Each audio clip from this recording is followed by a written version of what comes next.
In what appears as a U-turn, the governor of Kano State, Ganduje, has decided to give a new twist to the dethronement of the emir of Kano. The emir said, "I did not banish him." In what appeared to be a U-turn, Kano State government has said it did not banish Muhammadu Sanusi II, the deposed emir, from the state. The State Executive Council, chaired by Governor Abdullahi Ganduje, had deposed Sanusi for alleged total disrespect to the office of the governor, among other allegations.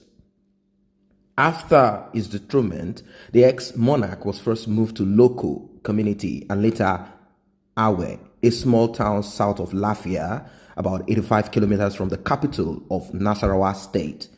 Sanusi lawyers had asked for the release of the former emir, saying this forced relocation to Nasarawa was illegal and unconstitutional. On the television program yesterday, Attorney General Ibrahim Mokhtar said the state government only removed Sanusi from office for insubordination. When asked if the emir had been banished from Kano, Mokhtar responded, of course. But when the question was asked a second time, Mokhtar denied the banishment, saying it was not part of the state government's decision. He said the former emir was only taken out of Kano State by the police, owing to intelligence reports, adding that he was not aware of any decision by the state government to banish Sanusi. If you listen to the secretary to the state, he went on to say, when he was addressing the press on the issue of the removal of the emir from office, there was nowhere he stated that the emir was banished from Kano State. So the decision of the government when the emir was removed on Monday was that he was removed from office and a new one appointed. The issue of banishment was not part of the decision of the Kano State government. We have been hearing from the media that he has been banished, but what I know is that he was taken out of Kano State, but banishment was not part of our decision. There is no such decision to the best of my knowledge. He said the decision to dethrone Sanusi was not based on the issues in court, but on the administrative grounds. The state government has not taken the law into its hands. Let me explain that the decision to remove the emir from office is administrative and was not based on the issues pending before the court. All the issues pending before the court have nothing to do with the removal of the emir or the dethronement, he said. No decision on that actually. Continuation of Sanusi probe, I cannot preempt the position of the government on whether investigation will stop or will continue. Former governor of Kano State, Rabiu Kwankwaso, has accused President Muhammadu Buhari of masterminding the removal of Sanusi as the emir of Kano.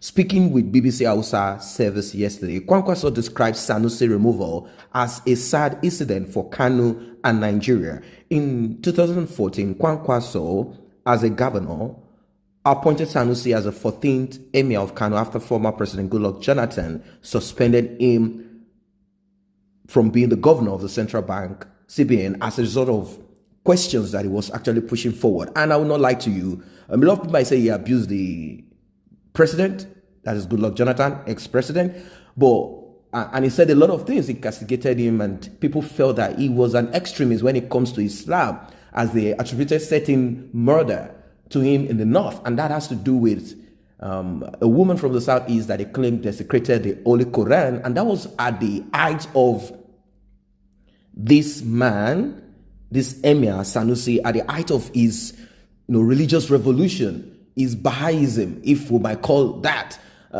We don't know. I think it's more fanatic than Bahaism, because Bahaism is more of it's a kind of movement that came from Iran, I think in 1863. And this combines it's a unification. That is what the movement is all about. The unification of both Islam, Christianity together. But in the case of this man, I think he was more fanatic at that time when he came from Sudan, because that's where he studied. So I think he must have joined some Islamic sect or listened to some Islamic teachings. And when he came, he felt that he needed to stand the ground. And at that time, he never cared about any other thing. Politics, all he wanted was to be the emir of Kano. Probably thought that platform would enable him to do what he needed to do. But unfortunately, it's so serious. Anyway, he went through all of this and he became the central bank governor. And he told Goodluck Jonathan, how come all budget is taken back home in salary? We are not using this for nothing. And I think, the politics of those days did not allow him to function, and he was kicked out, and he eventually became the 14th emir of Kano State. And right now, he has been kicked out. Kwankwaso alleged that contrary to reports that Buhari did not interfere in the Kano Emirate crisis, the president had a hand in the dethronement of Sanusi. We believe here in Kano that Buhari interferes whenever he wishes. Kano State government officials have been saying they were directed to dethrone Sanusi too. Buhari instructed them. Kwankwaso said this. Now, this is just a 5-minute meeting that he had with the executive council, and they kicked him out immediately. He alleged Buhari doesn't interfere where intervention is needed as regards security and other issues that we have in the country. I don't think Buhari has even decided to address the issue of coronavirus and the rest of the issues that we have in Nigeria. But he said Buhari likes to interfere on issue that he's supposed to be neutral about. Eulogizing the dethroned monarch, Kwankwaso said, Emir Sanusi is a global citizen, a man of intellect. Kano State government on Monday dethroned Sanusi as the former emir, citing insubordination and refusal to attend meetings called by the state government as reasons. Following his removal, the state government immediately named Aminu Ado Bayero, one of the sons of Ado Bayero, the late emir of Kano, as the 15th emir. And another governor has decided to take up this, and that is Governor Fayemi of Ekiti. He has called on 16 monarchs to query them and ask them, why do you think I shouldn't dethrone you? I have the authority. Constitution has put power on me. You are nothing but a figurehead. And that's why I think they should revisit the constitution to see the roles of monarchs and also the issues of monarchs being stooges, being puppets in the hands of the politicians. In reaction, the presidency has absolved President Buhari of any role in Sanusi's ordeal. Senior Special Assistant to the President on Media and Publicity, Garba Shehu, in a statement described insinuations linking Buhari to Sanusi as, he said, this is a lie, that the sack of Sanusi is untrue, malicious, and politically motivated. The president does not have a history of intervening in the affairs of any state in the country unless the issue at hand is of national consequence. On such matters which impinge on national security, he has a duty of involvement as the law stipulates. As outlined in the Constitution, the appointment or removal of emirs and other traditional leaders is strictly within the jurisdiction of state government. It is unfair and disingenuous of opposition politicians to try to link the situation in Kano State to the federal government and the Nigerian president. Although a retired general and former military head of state, President Buhari clearly understands that under the current democratic dispensation, the government at the center cannot read instructions or twist the arms of all or any of the 36 state governments making up the federation. They all have their powers specified under the constitution. President Buhari commends the people of Kano for keeping calm in the past few days of the dethronement announcement. He prays that the will of Allah will be done at all times and that the Emirate state and its people continue to experience progress irrespective of who is on the throne. That is what Shehu said. And I wonder, how can they experience progress irrespective of who is there? How is it possible? I think these people have given all to Allah to do for them. Like how Boko Haram goes about killing, they say, we'll leave it all to Allah. They are never proactive, they are never active, they are never ready to take responsibility. They live their majority system thinking it is the will of Allah. It is not the will of Allah, it is the will of those criminal elements in your politics, criminal elements in your monarchy, criminal elements in your religious clerics. Regardless, the new home of Sanusi is reportedly undergoing construction, as at 5 p.m. yesterday, the house located about 500 meters from the palace of the Emir of Awe was still undergoing renovation. It's actually a 2-bedroom apartment. The cable visited the exiled home and saw artisans fixing barbed wire and painting the building. A truck also delivered a heap of sand for some finishing inside of the compound. It was learned that the house belonged to Umaru Tanko Akano, chairman of Awe Council. The house had been built before now, but it was not furnished and was rarely in use. But since Sanusi came there, they have been doing some work, as it is shown. Now, interestingly, Kaduna State government has named the ex-emir Chancellor of Kaduna State University, KASU, and they claim this is attributed to Buhari. I don't know how true that is.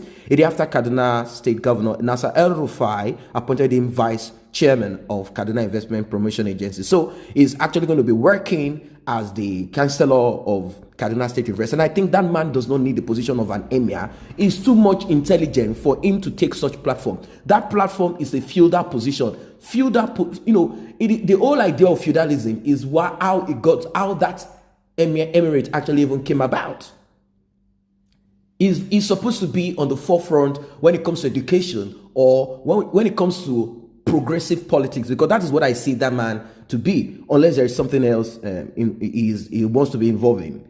El-Rufai said he was convinced that the former governor of CBN will provide symbolic and substantive leadership in raising the profile of KASU as an emerging center of learning on the national and global level. On behalf of the government and people of the Kaduna State, Malam Nasser El-Rufai is delighted to appoint His Highness Muhammadu Sanusi II as the Chancellor of Kaduna State University. In public life, His Highness has demonstrated a strong commitment to education, and I will tell you that man is very sound.